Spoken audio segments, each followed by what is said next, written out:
محترم ناظرین، السلام علیکم ورحمۃ اللہ وبرکاتہ۔ میں نے ایک فقیر کو سڑک کنارے زخمی حالت میں پایا اور اسے اپنے گھر میں پناہ دی۔ وہ بہت خدمت گزار بن گیا اور میرے گھر کے ہر راز سے واقف ہو گیا۔ ایک رات میں نے اسے فون پر کسی سے یہ کہتے سنا، کام ہو گیا ہے، اب بس اسے ٹھکانے لگانا باقی ہے۔ میں اسے پکڑنے کے لیے کمرے میں چلی گئی تو پتہ چلا کہ وہ کوئی راہگیر نہیں تھا، بلکہ وہ تو رات کے اس پہر جب ہر زیرو خواب خرگوش کے مزے لے رہی تھی، ایسے میں گھر کا راشن اٹھائے بغیر کسی ٹیکسی کا انتظار کیے پیدل چلنے لگی تھی۔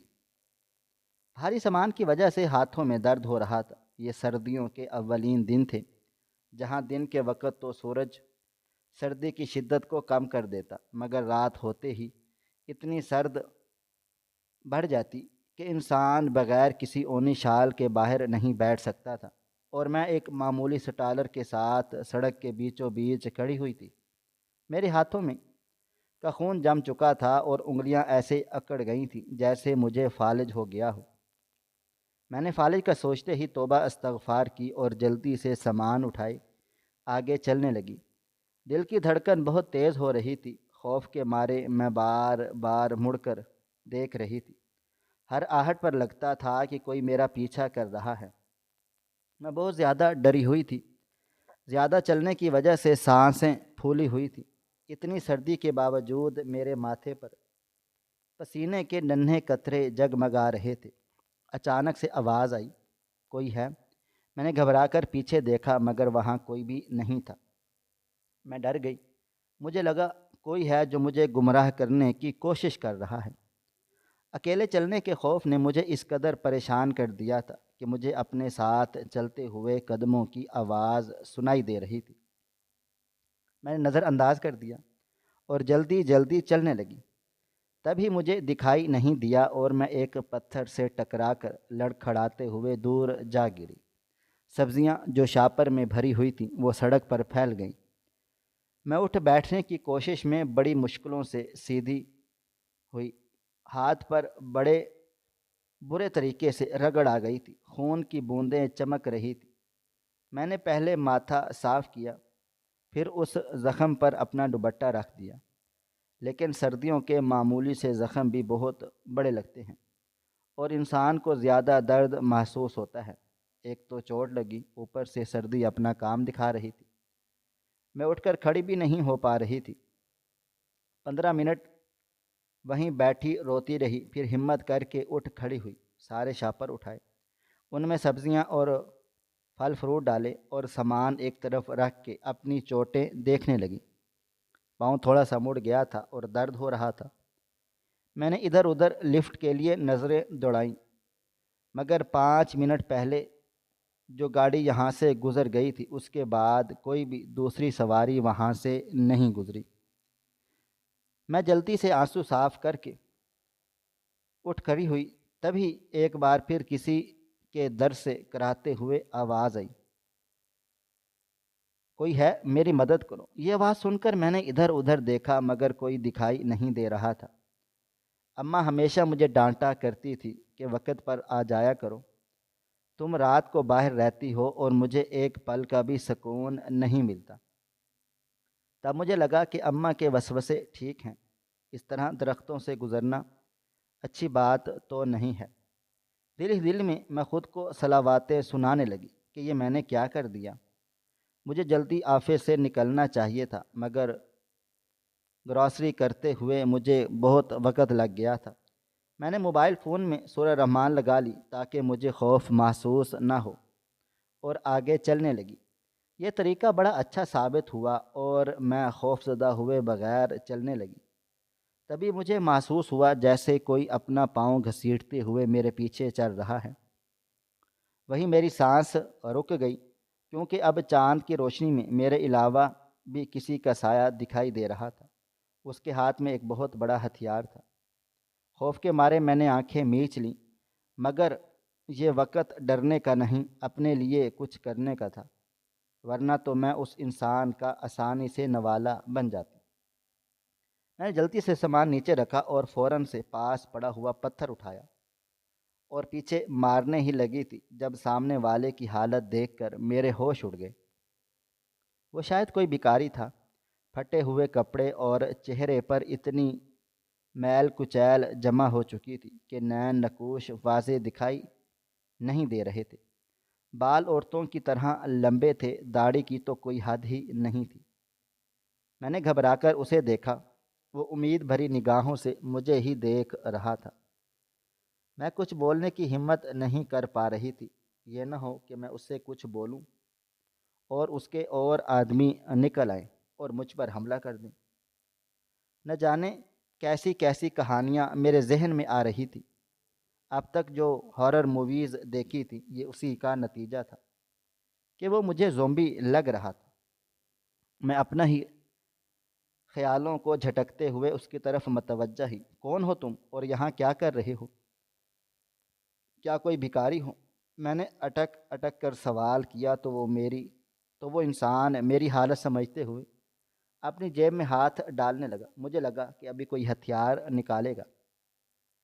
میں جسے ہتھیار سمجھ رہی تھی اصل میں وہ کسی درخت کی بڑی شاخ تھی جو وہ اپنی حفاظت کے لیے اٹھائے پھر رہا تھا۔ اس نے جلدی سے اپنی جیب میں ہاتھ ڈالا۔ میں خوف کے مارے پتھر اس کی طرف بڑھا چکی تھی مگر اس کے ہاتھ میں سیب دیکھ کر میں ٹھٹک گئی۔ شاید جب پھل گرے تو ایک سیب پیچھے رہ گیا تھا اور اس شخص نے اٹھا لیا اور اب وہ مجھے دینے آیا تھا۔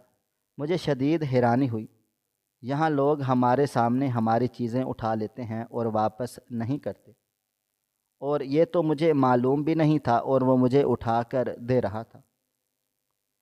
میں اس بات کی قائل ہوئی کہ وہ شخص ایماندار تو بہت ہے۔ بی بی جی، یہ آپ کے پھلوں میں سے سیب نیچے گر گیا تھا، اس نے پٹھانوں والے لہجے میں کہا۔ تو میں نے حیران ہو کر اسے دیکھا۔ اس کا وجود عجیب سا پر اسرار تھا۔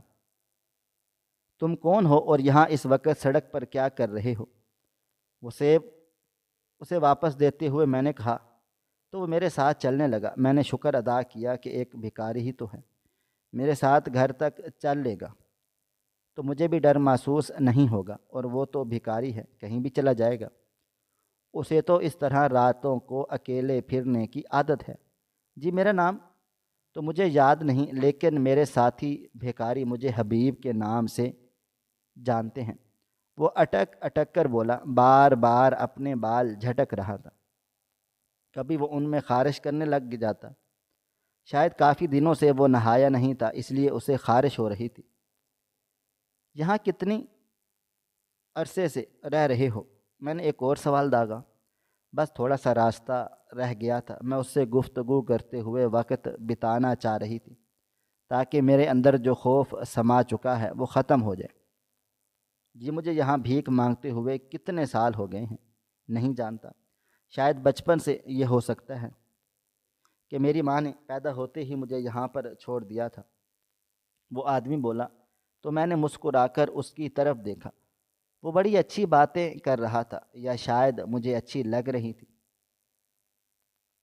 کیونکہ میں ایک عرصے سے اکیلی رہ رہی تھی اور ایسے میں کسی ایسے بھولے انسان کا مل جانا غنیمت تھا۔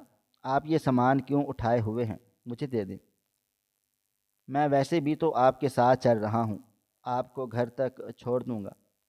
اس نے کہا تو میں سوچ میں پڑ گئی، پھر سامان اسے دے دیا کیونکہ ہاتھوں میں بہت درد ہو رہا تھا۔ اچھا، اس کے بدلے میں تو میں تمہیں کھانا دے دوں گی۔ میں نے فوراً سے مدد پیش کی تو وہ انکار کرنے لگا۔ آپ نے جو میری سیب دے کر مدد کی ہے یہ میں اسی کا احسان چکا رہا ہوں۔ وہ سر کھجاتے ہوئے بولا۔ اب تک اس نے شاید 2 بار ہی مجھے نظریں اٹھا کر دیکھا تھا، خاصا غیرت مند لگتا تھا۔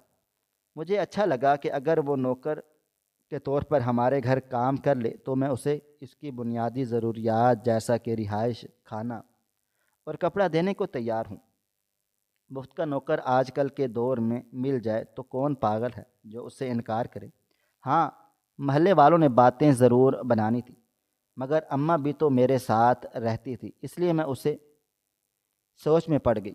میں جانتا ہوں آپ کیا سوچ رہی ہیں۔ وہ مسکرایا۔ مجھے حیرت ہوئی کہ اسے کیسے معلوم ہوا، مگر اماں کہا کرتی تھی کہ اس طرح سڑکوں پر بیٹھنے والے انسان بڑے نجومی قسم کے ہوتے ہیں، انسانوں کو ایک نظر میں پہچان لینے کی طاقت رکھتے ہیں۔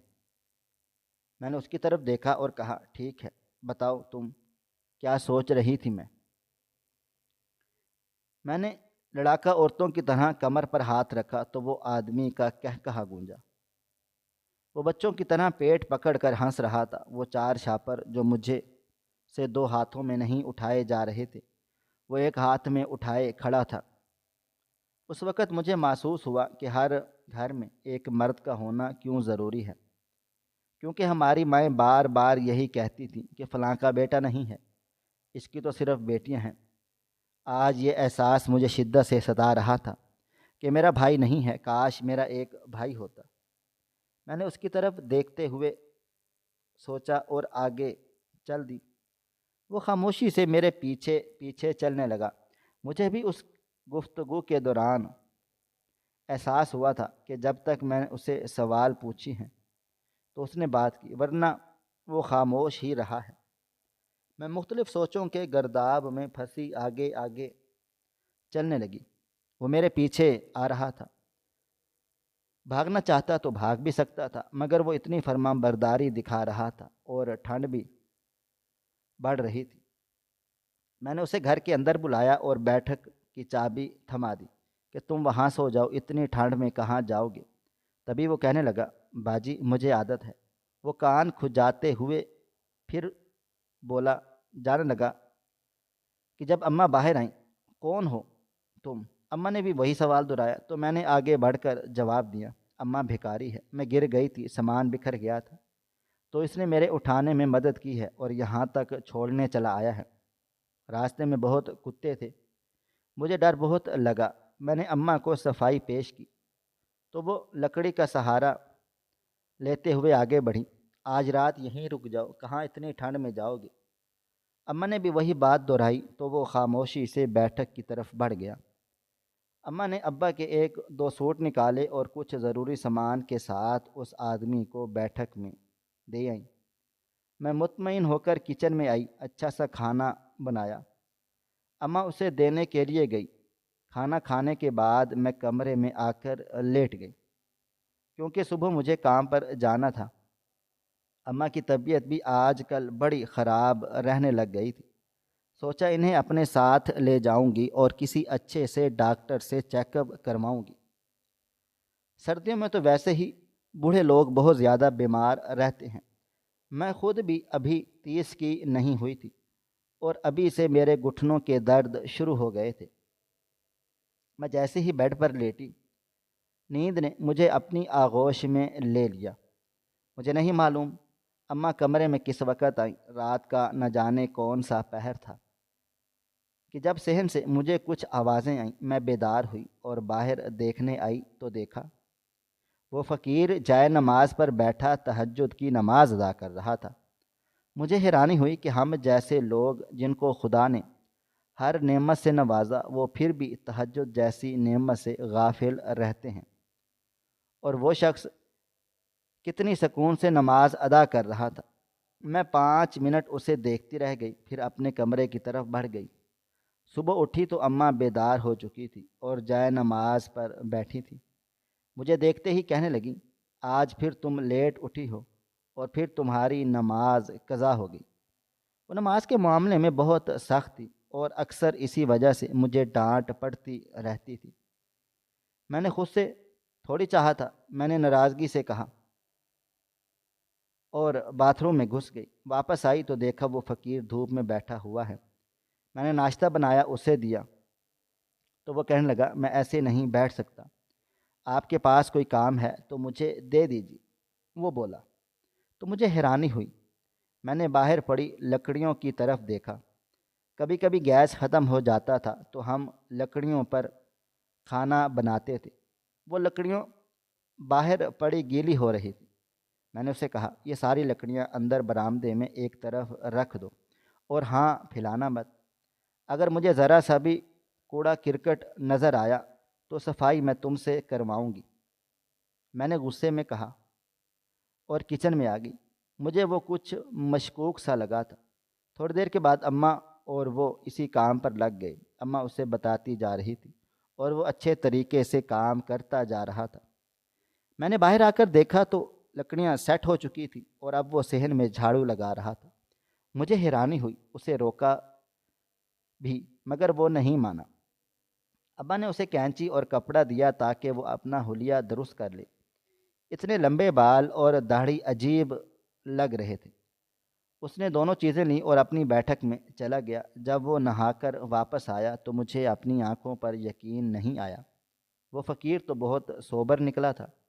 مجھے حیرت ہوئی، شاید وہ کوئی راہگیر تھا جو دوسرے شہر سے آیا اور یہاں بھٹک گیا، پھر مصیبتوں اور پریشانیوں کے درمیان یہاں بھیک مانگنے لگا۔ میں نے اسی کی مختصر کہانی سنی اور آفس چلی گئی۔ مجھے شام کو اماں کو دکھانا تھا اور جلدی واپس آنا تھا۔ میں سارا دن آفس میں بیزی رہی۔ گھر واپس آئی تو عجیب سا سناٹا چھایا ہوا تھا۔ میں ڈر گئی کہ ایک اجنبی انسان پر بھروسہ کر کے میں نے ٹھیک نہیں کیا۔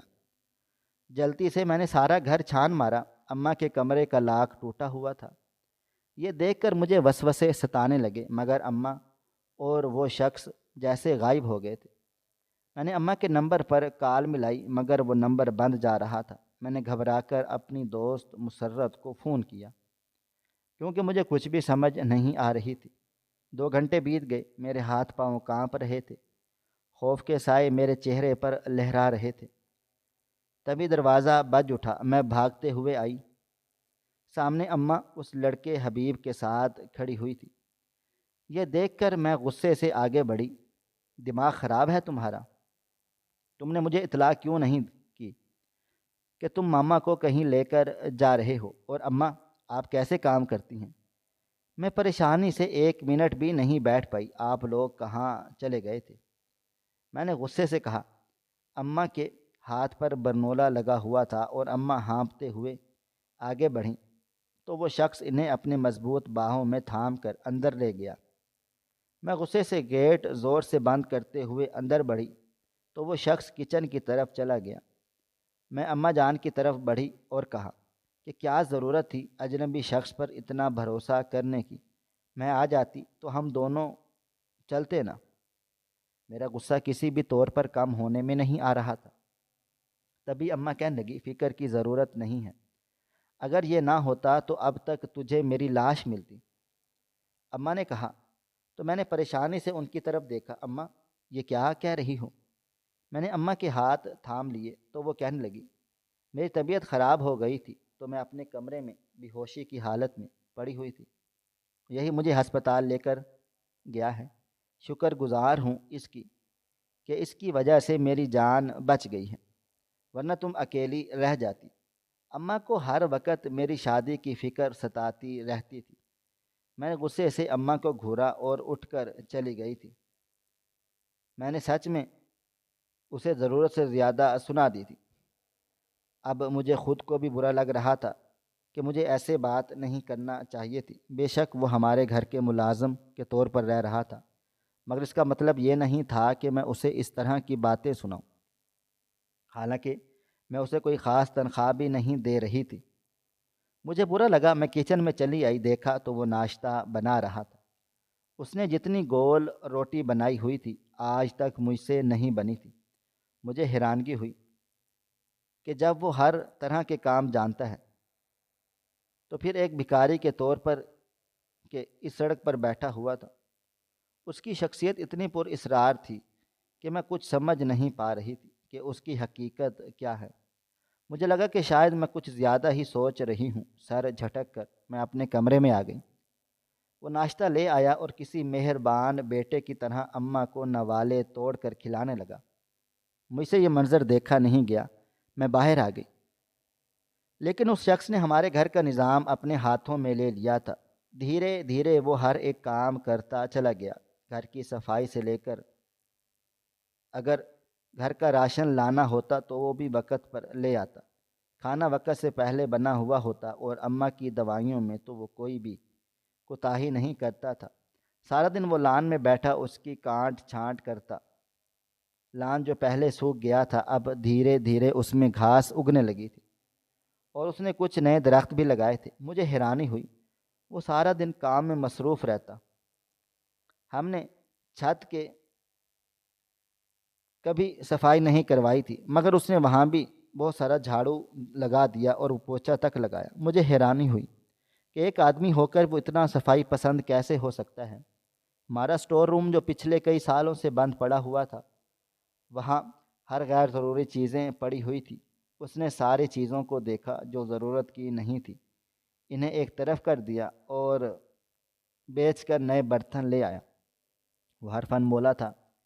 کبھی کبھی تو مجھے یقین نہیں آتا کہ وہ ایک فقیر ہے۔ اماں کی اس سے بہت بننے لگی تھی، اب تو وہ مجھ سے باتیں چھپانے لگی تھی۔ وہ دونوں ہر وقت ساتھ رہتے، مجھے غصہ آتا، پھر میں نے ان دونوں کو ان کے حال پر چھوڑ دیا۔ میں صبح بینک جاتی تو شام کو ہی لوٹتی تھی۔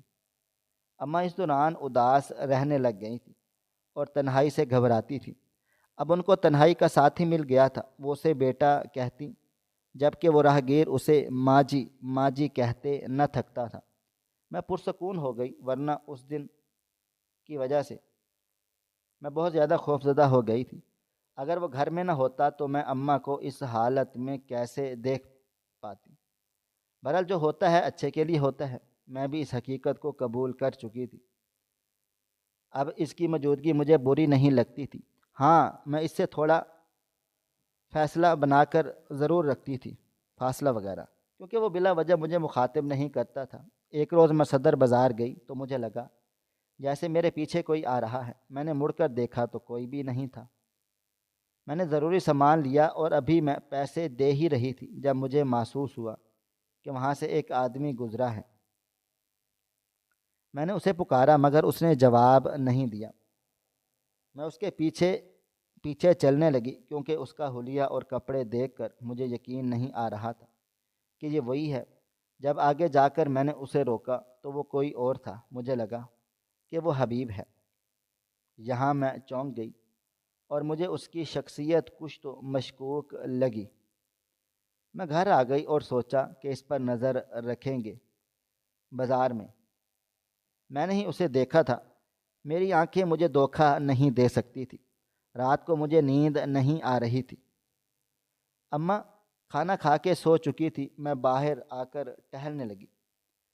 تبھی جب میں مڑی تو میرے اوسان خطا ہو گئے، دل جیسے بند ہو گیا۔ دیوار پر کوئی شخص بیٹھا تھا جس نے نقاب کیا ہوا تھا۔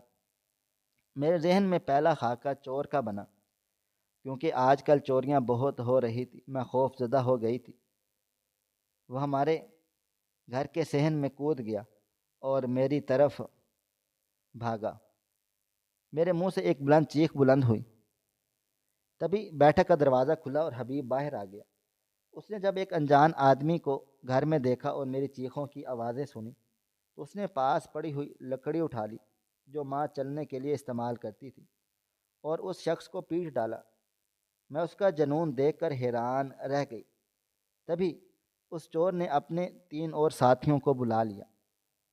ایک نے میرے سر پر ہتھیار رکھ دیا تو باقی 2 نے حبیب کو پکڑ لیا۔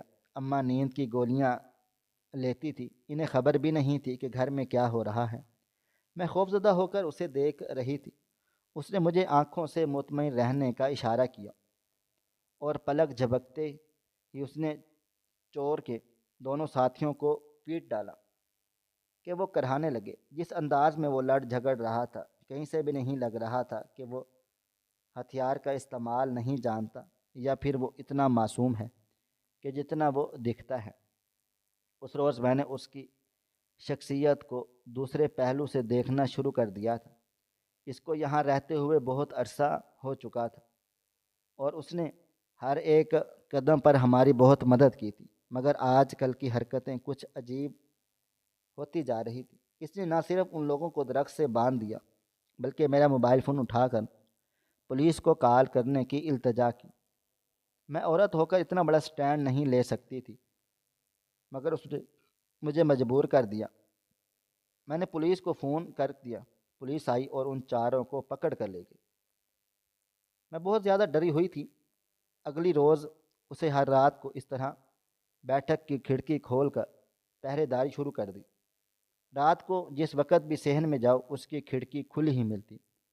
اگر قدموں کی چاپ سنائی دیتی تو فوراً سے باہر نکل آتا۔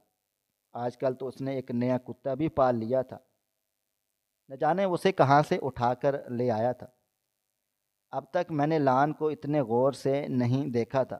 صبح جب میں اٹھی تو حیران رہ گئی۔ پھول کھلے ہوئے تھے، لان کے بیچوں بیچ دو کرسیاں رکھی ہوئی تھیں جس پر اماں اور وہ براجمان تھے۔ وہ دونوں کچھ بات پر ہنس رہے تھے اور مجھے دیکھتے ہی خاموش ہو گئے۔ میں نے اماں سے کہا بھی تھا کہ یہ شخص مجھے کچھ ٹھیک نہیں لگتا۔ اماں نے مجھے ہی ڈانٹ دیا اور کہا کہ میں زیادہ سوچتی ہوں۔ اس روز میں نے سمجھا کہ شاید واقعے میں زیادہ سوچ رہی ہوں اور میں بات اتنی بڑی نہیں ہے۔ دن ایسے ہی گزرتے چلے گئے۔ کب 3 مہینے اور گزر گئے پتہ ہی نہیں چلا۔ میں جو اس پر شک کرتی تھی اب وہ کم ہو گیا تھا۔ ایک روز میں ٹریفک میں پھنسی ہوئی تھی اور میری دوستیں بھی ساتھ تھیں۔ اچانک ایک ہیوی بائک آ کر ہمارے ساتھ کھڑی ہو گئی۔ اس شخص نے ہیلمٹ اتارا تو میرا منہ کھلے کا کھلا رہ گیا۔ وہ ہو بہو حبیب کے جیسا تھا۔ میں نے ایک بار پھر پکارا۔ مجھے بازار والا وہ واقعہ یاد آ گیا جب وہ مجھے وہیں دکھا تھا، لیکن اس نے ایک بار بھی پکار کا جواب نہیں دیا اور وہ وہاں سے بائک بھگا کر لے گیا۔ تب مجھے یقین ہو گیا یہ شخص جو دکھتا ہے ویسا ہے نہیں، کچھ تو ہے یہ جو چھپا رہا ہے۔ وہ ہمیں بیٹھک میں بھی نہیں آنے دیتا تھا۔ میں جتنی بار گئی اس نے ہر بار کوئی نہ کوئی بہانہ بنا دیا۔ کبھی کہتا کپڑے بدل رہا ہوں تو کبھی کہتا بیٹھک کی صفائی کر رہا ہوں، بہت ڈسٹ ہے، آپ تھوڑی دیر بعد آنا۔ پہلے تو میں نظر انداز کر دیتی تھی، مگر اب میں نے فیصلہ کر لیا تھا کہ میں بیٹھک اس میں کو دیکھ کر ہی رہوں گی کہ آخر اس نے ایسا بھی کون سا راز چھپایا ہوا ہے جو یہ کسی کو بھی اندر نہیں جانے دیتا۔ مجھے معلوم تھا کہ اماں کو ضرور پتہ ہوگا۔ رات ہوتے ہی میں اماں کے پاس بیٹھ گئی۔ اماں، تم اس کے آنے کے بعد کبھی بیٹھک میں گئی ہو؟ میں نے سرسری سا سوال کیا اور خود کو ایسے ظاہر کیا جیسے میں مصروف ہوں اور بہت اہم سوال پوچھ رہا ہوں۔ اماں نے آخر کو مجھے پیدا کیا تھا، وہ میری رگ رگ سے واقف تھی۔ مسکرائیں اور کہنے لگی، تیرے شک کا کیڑا آج کل بہت بڑھتا چلا جا رہا ہے، کیوں معصوم بچے کے پیچھے پڑی ہوئی ہے؟ اماں نے یہ بات کی تو میں نے گھور کر انہیں دیکھا۔ وہ شخص کسی صورت معصوم نہیں تھا۔ سچ بتائیں اماں، آپ نے اس کے آنے کے بعد کبھی بیٹھک میں گئی ہیں؟ میں نے زچ ہو کر سوال کیا تو اماں کو میری حالت سمجھ آئی کہ میں واقعے میں ہی بہت زیادہ سیریس ہوں۔ تبھی وہ کہنے لگی کہ مجھے کبھی ضرورت محسوس نہیں ہوئی، اور پہلے بھی تو بیٹھک بند ہی رہتی تھی۔ انہوں نے اس آدمی کی سائیڈ لیتے ہوئے کہا تو میں سر جھٹک کر رہ گئی اور اماں کے سونے کا انتظار کرنے لگی، کیونکہ مجھے ہر حال میں اس بیٹھک کی تلاشی لینی تھی۔ میں صحن میں آئی تو فوراً اس نے کھڑکی کھول دی اور لائٹیں مارتے ہوئے دیکھنے لگا کہ کون ہے۔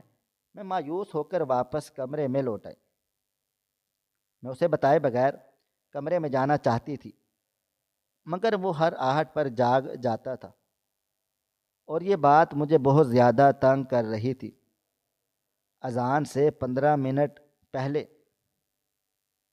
میں نے آخری بار صحن میں نکلی تو اس کی بیٹھک کی کھڑکی نہیں کھلی تھی۔ میں دبے قدموں اس کی کھڑکی کے پاس آئی، تبھی ایک آواز گونجی جس نے مجھے منہ پر ہاتھ رکھ کر چیخ روکنے کے لیے مجبور کر دیا۔ صاحب، کام ہو گیا ہے، بس دونوں کو ٹھکانے لگانا ہے۔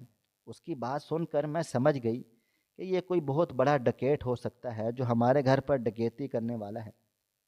اماں نے اسے ہر راز سے واقف کر دیا تھا۔ وہ پورا دن گھر میں پھرتا رہتا، نہ جانے کیا کرتا رہتا تھا۔ میں تو باہر رہتی تھی اور اماں گھٹنوں کی مرض کی وجہ سے زیادہ تر اندر ہی رہتی تھی۔ مجھے اس سے خوف محسوس ہونے لگا۔ میں وہاں سے جانے لگی جب مجھے چاقو کی آواز سنائی دی۔ میں گھبرا گئی اور وہاں سے مڑی ہی تھی جو اچانک دروازہ کھل گیا۔ میرے قدم وہیں رک گئے، مڑ کے دیکھنے کی ہمت نہیں تھی۔ بی بی جی، آپ یہاں کیا کر رہی ہیں؟ ویسے نشئی لہجے میں بولا جیسے نشہ کر کے آیا ہو۔ میرے ناک سے سگریٹ کی بو ٹکرائی تو میں کھانسنے لگی، تو وہ آدمی گھبرا گیا، جلدی سے بیٹھک کا وہ دروازہ بند کر دیا اور میری طرف بڑھا، بی بی جی ٹھیک تو ہے نا آپ؟ جب میں نے اس نے دوبارہ وہی جملہ دہرایا تو میں نے نفی میں سر ہلایا۔ وہ گھبرا کر میرے سامنے آ کر کھڑا ہو گیا۔ کیا ہوا ہے؟ اس نے کہا تو میں نے اس کی آنکھوں میں جھانکا۔ اماں کہا کرتی تھی کہ انسان جھوٹ بول سکتا ہے مگر آنکھیں نہیں، مگر اس کی آنکھوں میں عجیب سے ویرانے تھی۔ میں نے سر کو نفی میں جنبش دی اور اسے حکم دیا کہ میرے سر میں شدید درد ہے، تم جا کر میرے لیے میڈیسن لے آؤ۔ پہلے تو اس نے حیران ہو کر مجھے دیکھا، پھر اسبات میں سر ہلاتا ہوا وہاں سے چلا گیا۔ مجھے اس کی بیٹھک دیکھنے کا موقع مل گیا۔ وہ جیسے ہی گھر سے نکلا میں نے گیٹ کو اندر سے بند کر دیا تاکہ وہ اندر نہ آ پائے اور مجھے اس کے خلاف ثبوت مل جائے تاکہ میں اماں کو بتا سکوں کہ دیکھو وہ جھوٹا ہے اور کچھ نہ کچھ چھپا رہا ہے۔ میں جیسے ہی بیٹھک میں داخل ہوئی سگریٹ کے دھوؤں نے میرا استقبال کیا۔ میں برے طریقے سے کھانستے ہوئے باہر نکل آئی تھی اور داخل ہوئی۔ وہ ختم ہوگی تو میں اندر داخل ہوئی۔ کمرہ نفاست سے سجا ہوا تھا۔ اماں نے جو اسے میٹرس دیا تھا اس نے ایک طرف بچھا دیا تھا اور اسی پہ یہ سوتا تھا۔ وہاں کچھ بھی مشکوک دکھائی نہیں دے رہا تھا۔ نہ جانے مجھے کیا سوجی کہ میں نے میٹرس اٹھا کر پٹک دیا اور اس کے نیچے ایک بہت بڑا کاغذ ملا جس پر کچھ تصاویر لگی ہوئی تھی اور ہر تصاویر پر لال کلر کا نشان تھا اور ان میں اماں اور میری تصاویر بھی تھی جس پر ٹارگٹ لکھا ہوا تھا۔ مجھے لگا کہ وہ شخص ہمیں ختم کرنے کا سوچ رہا ہے۔ ابھی میں اس نقشے کو دیکھنے میں مصروف تھی جب مجھے اپنے کندھے پر گن کا احساس ہوا۔ میں نے مڑے بغیر آنکھیں پھاڑے بیٹھی تھی، اٹھنے کی ہمت نہیں تھی۔ پیچھے مڑ کر دیکھنا مت ورنہ مجھ سے برا کوئی نہ ہوگا۔ وہیں آدمی چلا گیا اور اس کی آواز سن کر میری آنکھوں سے آنسو بہہ نکلے تھے۔ خوف کے مارے دل کی دھڑکنیں تیز ہو گئی، یعنی کہ میں اس کے بارے میں جو سوچ رہی تھی وہ وہی تھا۔ پچھلے 1-2 سالوں سے وہ ہمیں بیوقوف بنا رہا تھا، اس لیے تو ہمارے گھر کے ہر ایک راز سے واقف کار ہو گیا تھا۔ کون ہو تم؟ میں نے ہاتھ اوپر کرتے ہوئے کہا تو اس نے میری گردن پر اپنا دباؤ بڑھا دیا۔ خاموشی سے باہر چلو، اگر کسی کو بھی اس متعلق بھنک پڑی تو تمہارا آخری دن ہوگا، اس نے اونچی آواز میں کہا تو میں ڈر گئی۔ میں خوف کے مارے ہاتھ پاؤں کانپ رہے تھے۔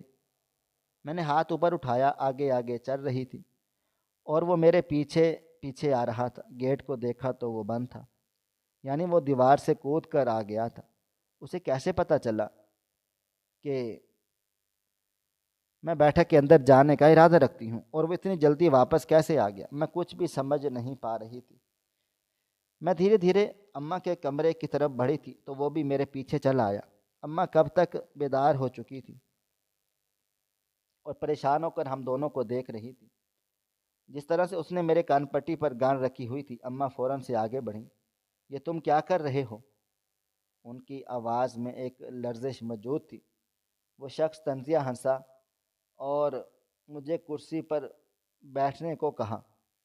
میں بیٹھی تو وہ بھی میرے سامنے صوفے پر جا کر بیٹھا۔ کون ہو تم؟ کیا چاہتے ہو ہم سے؟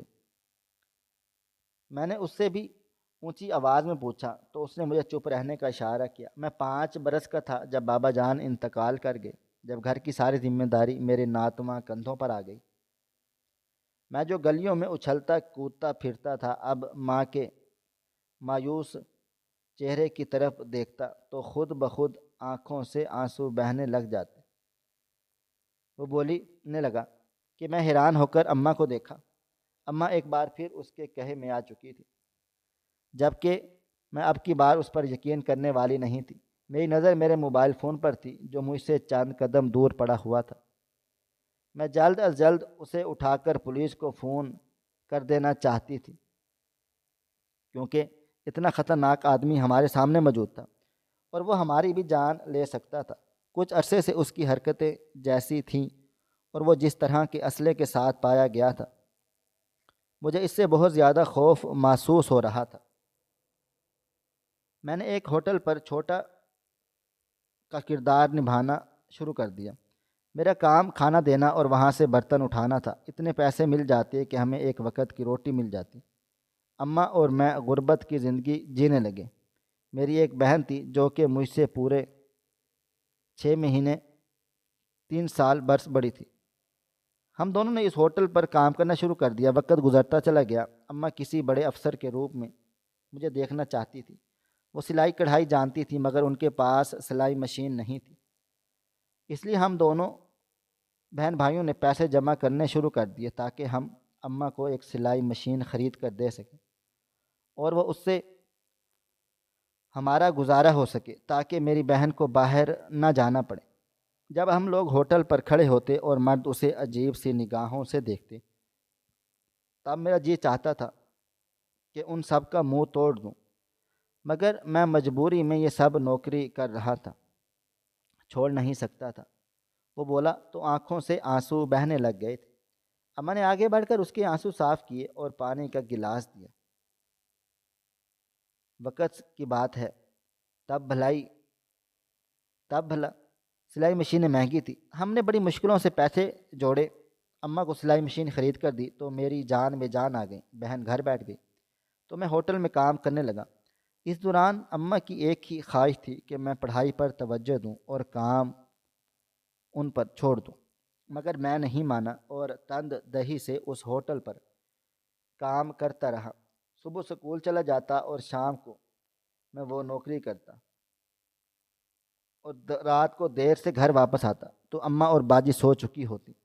آج کل اماں بڑی اداس رہتی تھی جبکہ بہن کھانستے کھانستے ادموے ہوئی جا رہی تھی۔ مجھے پریشانی لاحق ہو گئی کہ آخر اس کو اتنی کھانسی کیوں آتی ہے، کوئی تو بات ہے جو مجھ سے چھپا رہی ہیں۔ میں نے اسے کئی بار کہا کہ ہسپتال چلتے ہیں، میں پیسے دیتا ہوں اماں، اور تم ہسپتال چلی جاؤ، کب تک یوں کھانستی رہو گی؟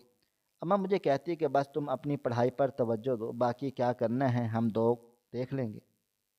اماں نے اتنی سختی سے کہا کہ میں 15 برس کا ہونے کے باوجود سہم گیا اور دوبارہ سوال نہیں کیا۔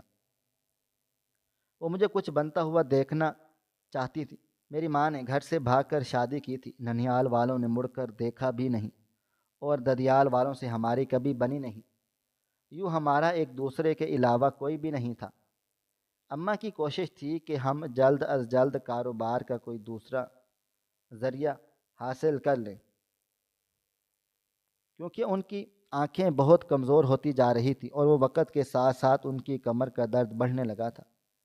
اب میں 17 برس کا ہوا تو بہن کی طبیعت اتنی خراب ہوئی کہ اسے ہسپتال لے جانا پڑا۔ تب ڈاکٹر نے جو انکشاف کیا اس نے میرے پیروں تلے سے زمین کھینچ لی۔ میری بہن کو ٹی بی تھی اور وہ چند دنوں کی مہمان تھی۔ یہ سن کر میں پھوٹ پھوٹ کر رو دیا۔ اب میں 3 جگہوں پر کام کرنے لگ گیا تھا۔ اسکول جانا بھی چھوڑ دیا، بہن کا علاج کروانا چاہتا تھا۔ ایک روز اماں کسی کو کپڑے دینے گئی ہوئی تھی، رات کا وقت تھا، میں باہر تھا۔ جب گھر آیا تو یہ دیکھ کر اذہان خطا ہو گئی کہ میری بہن کو کسی نے زیادتی کا نشانہ بنا دیا تھا اور وہ اسی حالت میں ہی نہیں تھی کہ اسے دیکھا جا سکے۔ اس روز میں نے سوچ لیا تھا کہ اپنی بہن کو انصاف ضرور دلاؤں گا اور پولیس والا بنوں گا۔ میں نے مرنے کے بعد دن رات محنت کی جیسے مجھے زندگی کا چراغ حوصلہ مل گیا ہو۔ میں نے پڑھ لکھ کر بطور ایس پی پولیس میں بھرتی ہو گیا، اور جب یہ بات اس نے کی تب مجھے اندازہ ہوا کہ اس کے ہاتھ اتنے سخت کیوں تھے اور وہ اسلحہ استعمال کرنا کیسے جانتا تھا۔ اس نے ہم سے جھوٹ بولا تھا۔ اس کے جھوٹ کی وجہ سے میں نے اسے گھور کر دیکھا تو اس نے نظریں جھکا لیں۔ تب ایک روز میں نے زویا کو دیکھا، یہ اکیلی جا رہی تھی اور کچھ لڑکے اس کا پیچھا کرنے کا پروگرام بنا رہے تھے۔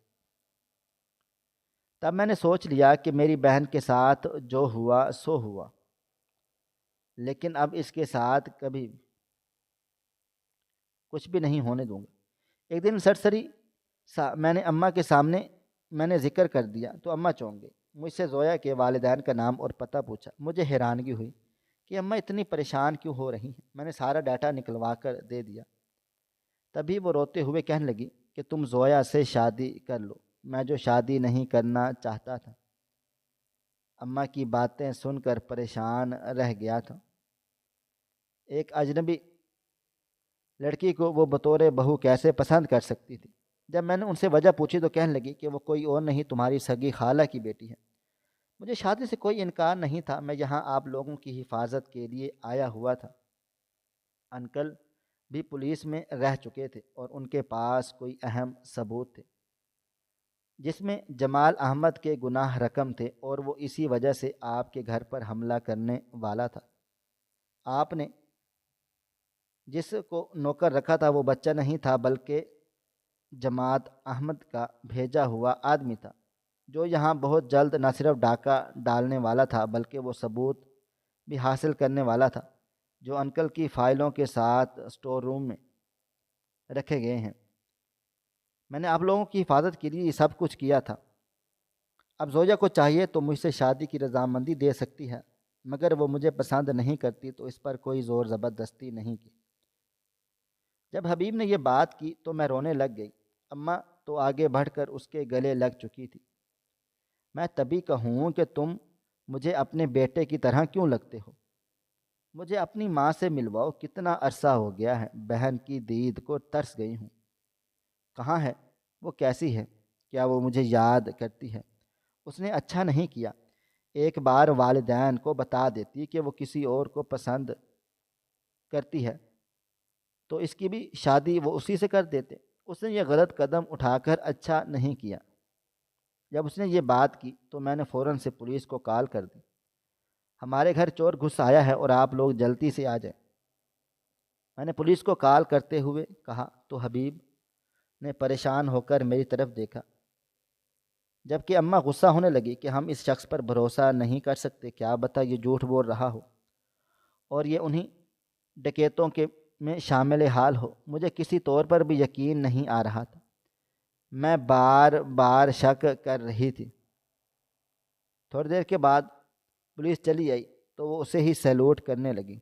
میں دنگ رہ گئی، وہ سچ کہہ رہا تھا کہ وہ خالہ کو لے آیا۔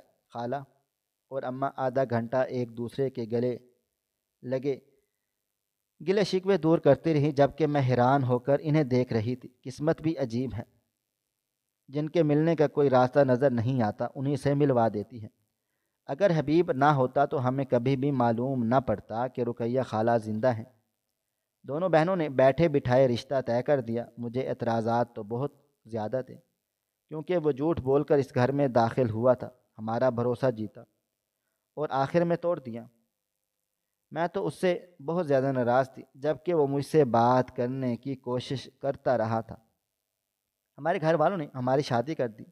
بعد میں مجھے احساس ہوا کہ اگر وہ ایسا نہ کرتا تو ہو سکتا ہے کہ ہم دونوں ماں بیٹی بابا کے کسی پرانے دشمنی کی نظر ہو جاتے، کیونکہ یہ ہماری شادی سے ایک دن پہلے کی بات ہے، جب ان لوگوں نے حملہ اور نہ صرف ان ثبوتوں کے لیے ہم پر زور زبردستی کرنے لگے بلکہ ہمارا سارا گھر الٹ پھلٹ کر رکھ دیا۔